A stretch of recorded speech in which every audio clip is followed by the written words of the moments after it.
তো এই জন্য ওই সক্ষমতা অর্জন পর্যন্ত ইচ্ছা করলেও আমরা নাটকীয়ভাবে এটা বৃদ্ধি করতে পারবো না।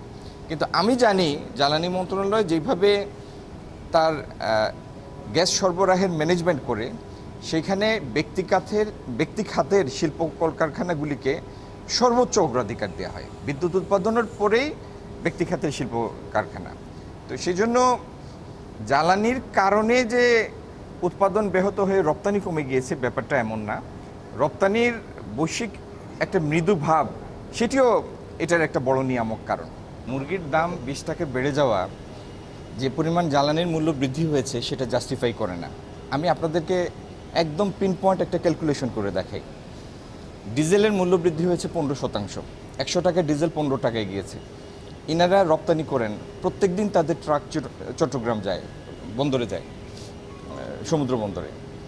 আপনি যদি এখান থেকে চট্টগ্রামে যে ট্রাকটা যাবে, আমি যদি ধরে নেই দূরত্ব হচ্ছে 200 কিলোমিটার, 200 কিলোমিটার পণ্য পরিবহনের জন্য একটা ট্রাকের ডিজেল লাগে কম বেশি 30 লিটার।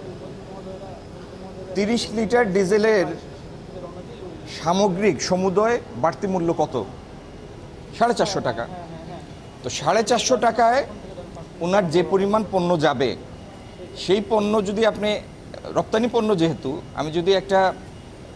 যেহেতু গার্মেন্টসের ওজন কম, সেই কারণে ওনার যায় 4 টন।